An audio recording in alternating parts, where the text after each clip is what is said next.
Hi, I'm Dr. Tanya Altmann, mother and pediatrician with over 10 years experience in child development. I know that keeping your baby safe is your #1 priority. Well, let me tell you about a few things you can do to help keep your infant safe while sleeping. SIDS, or Sudden Infant Death Syndrome, is the unexplained death of an infant under 1 year of age. SIDS is the leading cause of death for babies 1 month to 1 year of age and claims the lives of nearly 2,500 babies every year. In addition, there are also up to 2,500 sudden unexpected infant deaths caused by suffocation or accidents during sleep each year. Most SIDS deaths happen between 2 and 4 months of age, with 90% happening before 6 months of age. While the exact cause of SIDS is unknown, what is known is that many of these infant deaths are related to unsafe sleep practices.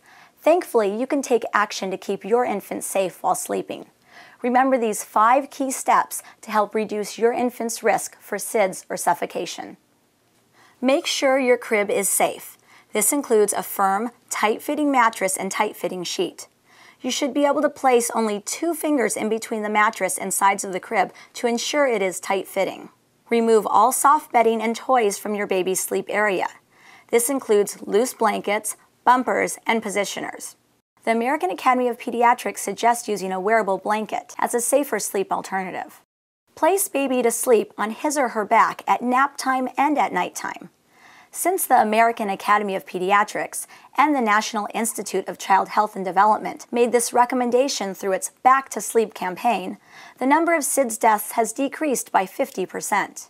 Offer a pacifier at bedtime to babies who are more than 1 month old after breastfeeding has been established. It is not necessary to put the pacifier back in your baby's mouth if it falls out. He or she will still be protected. Never attach a pacifier around your baby's neck or to clothing. After feeding, put your baby back to sleep in their separate safe sleep area. Room share with your baby, but don't bed share. Adult beds are not safe for sleeping babies. Feed and bond with your baby in bed, but when it's time to go to sleep, place your baby alongside your bed in his or her own separate sleeping space.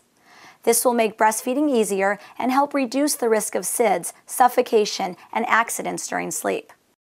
Remembering these 5 steps will help you make the appropriate changes to your nursery. When I talk to parents about safe sleep practices, they often ask me, how can I keep my infant safe and warm while sleeping? While loose blankets are not recommended, the American Academy of Pediatrics does recommend using a wearable blanket or sleep sack. A wearable blanket or sleep sack can reduce your infant's risk for suffocation, since it cannot bunch up around the face and interfere with breathing as a loose blanket can. As you prepare to bring your baby home, be sure everyone who takes care of your baby knows about these important safe sleep practices. This includes grandparents, aunts, uncles, childcare providers, friends, babysitters, and everyone who cares for your baby. Wherever your baby sleeps, consider these safe sleep practices. Never place your baby to sleep on any soft surface. This includes adult beds, water beds, sofas, chairs, cushions, quilts, and other soft surfaces. Make sure your crib is sturdy and safe. It should have slats that aren't wider than 2 3/8 inch, or the diameter of a soda can. If the soda can fits in between, the baby crib is unsafe. Do not depend on baby monitors to reduce the risk of SIDS. If you're using a baby monitor for other reasons, do not store it in the crib or on the crib railing. Do not allow smoking around your baby.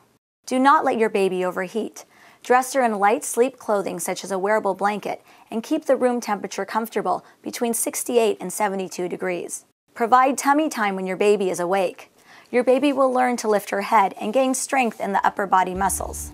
Thank you for taking the time to learn about how you can decrease your infant's risk for sudden infant death syndrome.